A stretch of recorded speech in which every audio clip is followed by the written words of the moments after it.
Coloca a mão sobre o seu coração. Respira fundo, sinta o ar. Respiramos essa noite. Esse ar santo que está aqui dentro dessa igreja. Esse clima, esse local. Sinta o Espírito Santo de Deus que para no ar. Sinta o amor de Deus que nos envolve nesse momento. Sim, Senhor, nós contamos contigo. Contamos contigo, Senhor.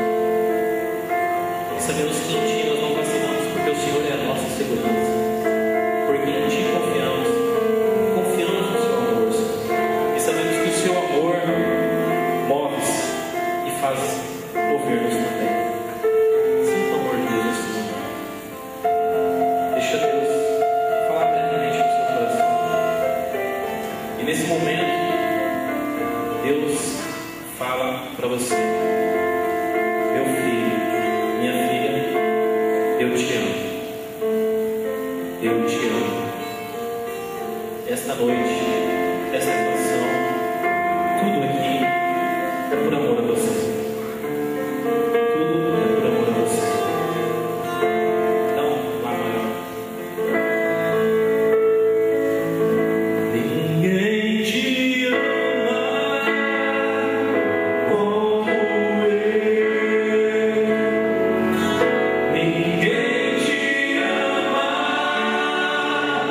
como eu.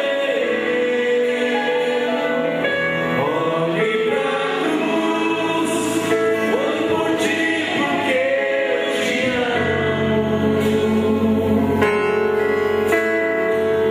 Ninguém te ama como eu. Ninguém te ama como eu. Ninguém te ama como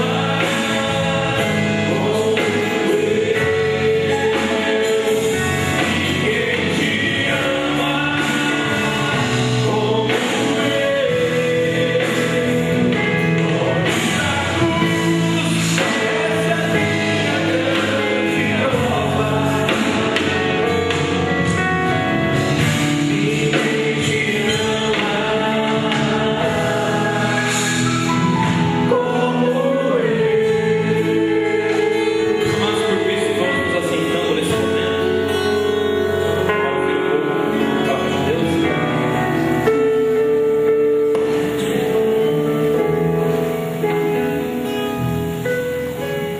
Boa noite.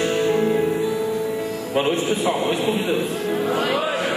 Alguém veio pela primeira vez no nosso grupo que não nos conhecia antes? Não, fechando. Primeira vez mesmo, verdade? Já que, então vou me apresentar, né? Não vim me apresentar. Meu nome é Alex Calado. Calado é sobrenome, né? Porque eu sou quieto, não. Se bem que eu sou quieto também. Eu sou o cara mais tímido aqui, mas enfim. Sou casado. Tenho 34 anos, sou casado com a Nívia, que é a mulher mais linda que está dentro dessa igreja.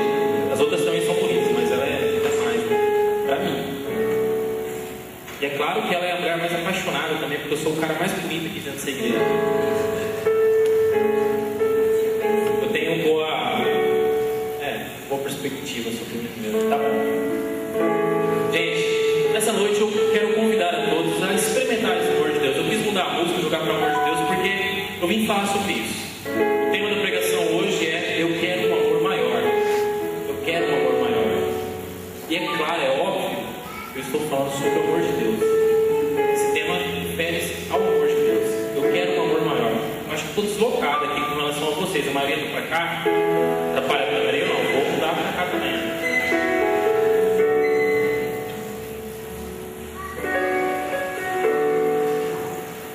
Beleza. Estou mais de frente para vocês agora. Mas é claro que uma vez eu li que nós somos compostos de 80% de sentimento e 20% de físico, né? Não sei quem falou isso, não lembro mais.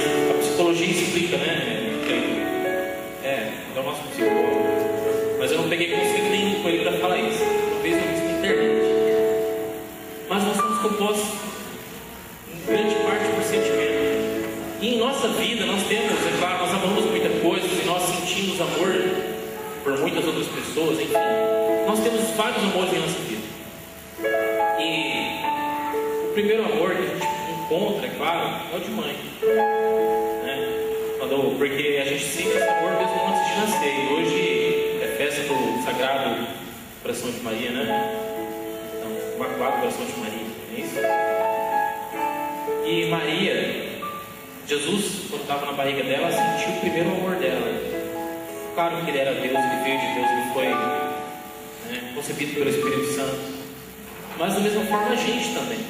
O primeiro amor que a gente sente é o da mãe, depois é o do pai. Eu lembro que quando a Nívia estava grávida, minha esposa, Pedro, ela estava com a barriga bem grande. De vez em quando a gente orava, parecia um negócio assim, ó, fazia um troço bem assim, ó. Era o Pedro mexendo na barriga dela. A gente colocava a mão, fazia carinho, é cabuloso, gente. E assim explica que a criança de dentro já sente esse amor, já sente que ele é amado, que tem carinho, já sente isso. E depois que a pessoa nasce, ela sente amor de pai, depois vem de irmãos, de avós, né? Pai e mãe que educa, avós que estragam, não é nada. É assim. E a gente vai descobrindo vários amores na nossa vida. E quando a gente cresce um pouco mais, a gente vai descobrindo amor por outras coisas, né? Pelo time, hoje o Brasil quase mata a gente do coração, né? Quase tive infarto, achei que ia ter que chamar o SAMU. E a gente vai amando outras coisas, a música, a gente acaba amando também comida, tem gente que gosta mais disso do que outras pessoas, né? Pessoas que amam bastante comer. E a gente vai tendo amor por várias outras coisas, a gente vai crescendo um pouco mais, e a gente descobre também a paixão, né? O amor. Quem aqui está amando? Fala isso. Se tem alguém apaixonado aqui, está apaixonado. Quem mais? Só? Gente, vocês são mentirosos, né? Alguém se lembra de quando amou pela primeira vez? Quando se apaixonou pela primeira vez? Aí o cara chega assim, né? Você lembra, né?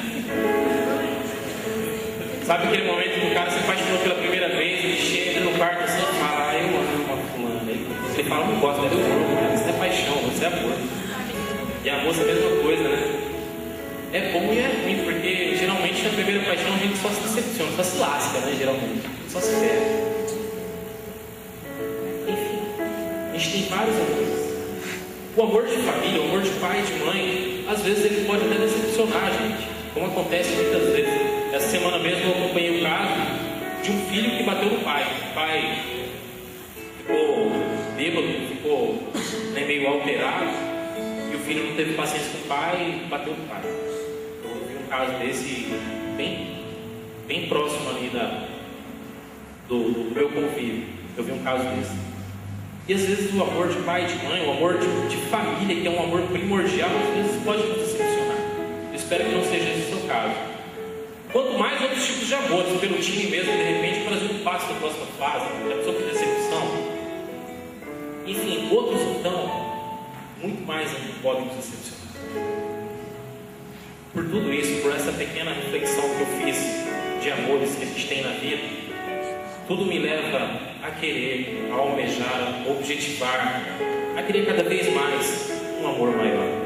Não que os outros amores não sejam importantes, ao contrário, são importantíssimos. Eles são muito importantes. E a gente deve cultivar. No entanto, eu quero esse amor maior. Eu estava falando sobre amor de família, não sei se é o teu caso, tomara que não seja, mas saiba de uma coisa. Você jamais foi esquecido por Deus. Porque Deus te ama. Deus sempre te amou. Se você tiver com sua Bíblia aí na mão, pega lá comigo em Isaías, capítulo 49. Isaías, capítulo 49, versículo 15 em diante.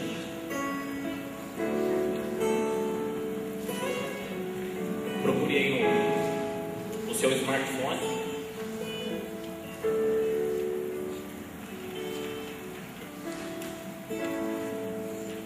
Isaías 49:15. Pode uma mulher esquecer-se daquele que amamenta, não ter ternura pelo fruto de suas entranhas? E mesmo que ela esquecesse, eu não esqueceria nunca. Eis que está gravado na palma das minhas mãos. Palavras do Senhor, graças a Deus. Gente, olha essa palavra que Deus traz para a gente hoje. Pode uma mulher esquecer-se do fruto de suas entranhas, daquele que amamentou um dia. Por mais que ela se esquecesse, eu não esqueceria nunca, porque está gravado na palma da minha mão. Deus escreveu o seu nome e o meu na palma da mão dele, porque Ele nos ama, porque Ele te ama. É por isso que eu quero esse amor maior, gente. Eu quero esse amor maior que nos relata a palavra de Deus, que nos relata a Bíblia. Eu quero esse amor maior que a igreja vem pregando há mais de 2000 anos. Eu quero esse amor maior. Eu quero esse amor maior que está escrito lá em Isaías, no capítulo 3, versículo 1.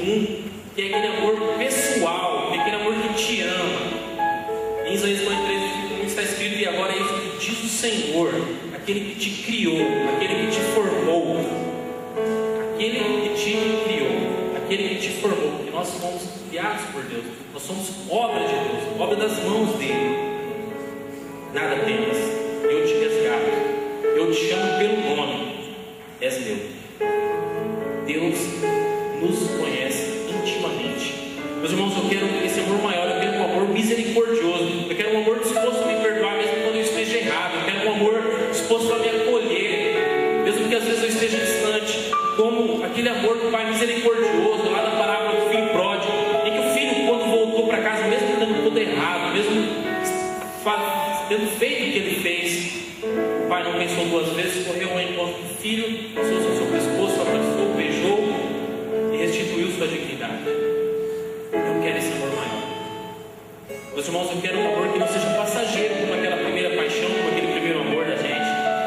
Eu quero um amor que seja eterno, como está escrito lá em Jeremias 31:1. De longe me aparecia o Senhor, amo-te com eterno amor. Um amor que não passa, um amor que dura, que perdura. Meus irmãos, eu quero um amor em que eu não tenho que ficar fazendo moeda de troca com ele, em que eu não tenho que ficar dando para receber. Eu quero um amor que seja gratuito. E esse amor está escrito lá em Isaías, capítulo 54, versículo 10. Mesmo que as montanhas oscilassem, as colinas se abalassem, o meu amor jamais te abandonará, e meu pacto de paz jamais vacilará, diz o Senhor que se compadeceu de ti. É esse amor que eu desejo, é esse amor que eu almejo. Quem aí está com a Bíblia também, abra comigo agora. Esse aqui a gente vai abrir João, Evangelho de São João, no capítulo 15. João 15, versículo 9 em diante.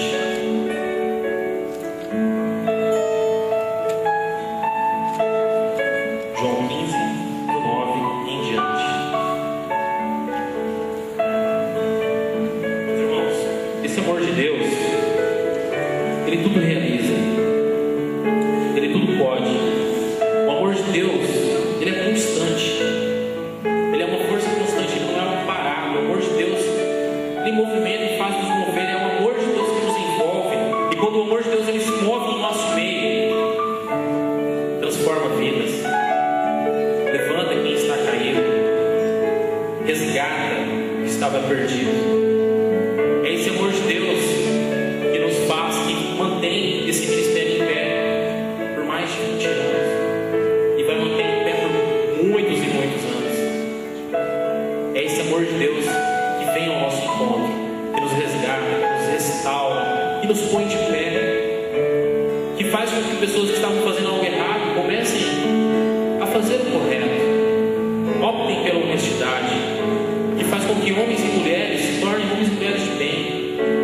É deste amor que nós estamos falando, que é muito mais do que um sentimento, mas o amor de Deus é algo palpável, algo sensível.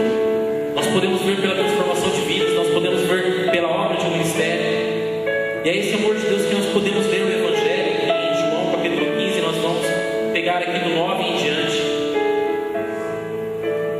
E diz assim: como o Pai me ama, assim também eu vos amo. Perseverai no meu amor. Se guardardes os meus mandamentos, sereis constantes no meu amor, como também eu guardei os mandamentos de meu Pai e persisto no seu amor. Disse-vos essas coisas para que a minha alegria esteja em vós e a vossa alegria seja completa. Este é o meu mandamento: amai-vos uns aos outros como eu vos amo. Ninguém tem maior amor do que aquele que dá a vida por seus amigos. Vós, eu, você, nós, vós sois meus amigos, se fazeis o que eu vos mando. Já não vos chamo servos, porque o servo não sabe o que faz o seu senhor, mas chamei-vos amigos, pois vos dei a conhecer tudo quanto ouvi de meu Pai. Não fostes vós que me escolhestes, mas eu vos escolhi e vos constituí para que vades e produzais fruto, e vosso fruto permaneça. Eu assim vos constituí, a fim de que tudo quanto pedirdes ao Pai em meu nome, Ele vos conceda. O que vos mando é que vos ameis uns aos outros. Palavras da salvação, glória a vós, Senhor. Gente, essa palavra merece um salve de palmas, merece.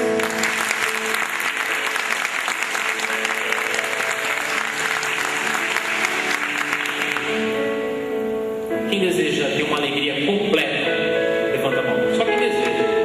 Quem quer ficar triste pode ficar de mão baixada. E Deus vos concederá. Agora quem quiser uma alegria completa, levanta a mão. Completa. Tá perguntando? Ah, sim. Beleza. Essa alegria completa, ela consiste, está inserida em obedecer aos mandamentos de Deus. E qual mandamento é esse? É que nos fala aqui no versículo 11 e 12: disse-vos essas coisas para que a minha alegria esteja em vós e a vossa alegria seja completa.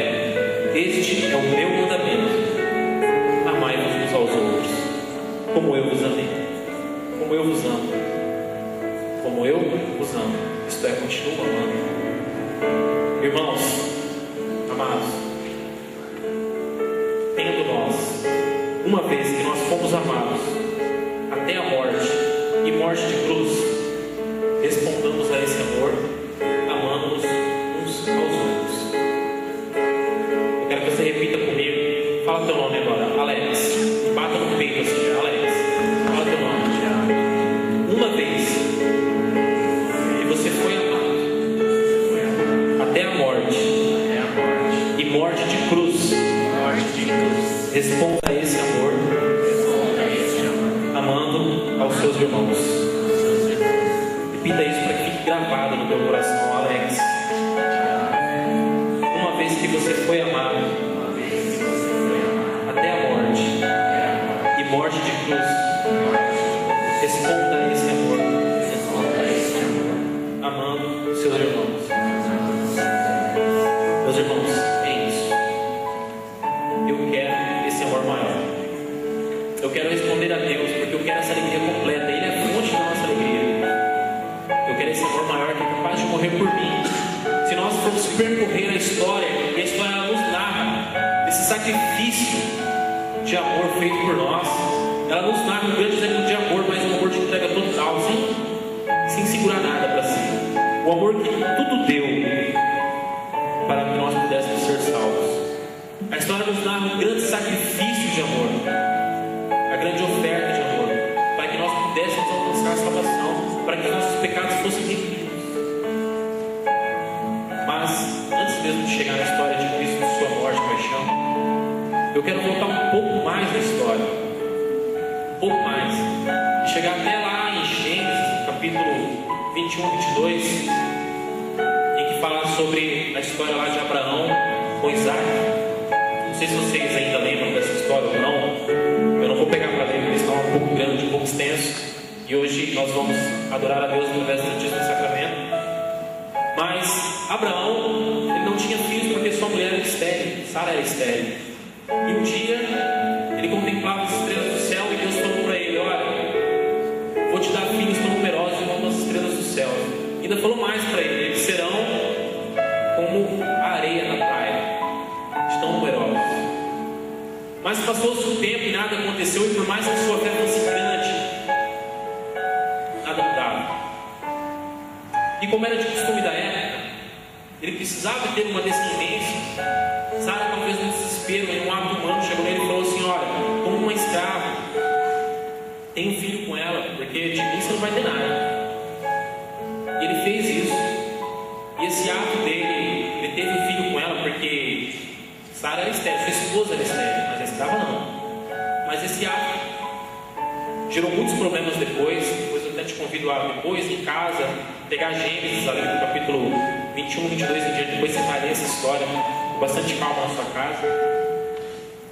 Mas não era essa a vontade de Deus. Deus queria ir pelo impossível. E o impossível era que Abraão tivesse filho com sua esposa que era estéril. E mesmo depois de muito tempo passado, um dia ela ficou grávida. E eles tiveram um filho, Isaac era o nome dele. A história é linda, gente, vocês precisam ler. filho era muito amado, era o filho que ele tinha com sua esposa, era o seu herdeiro.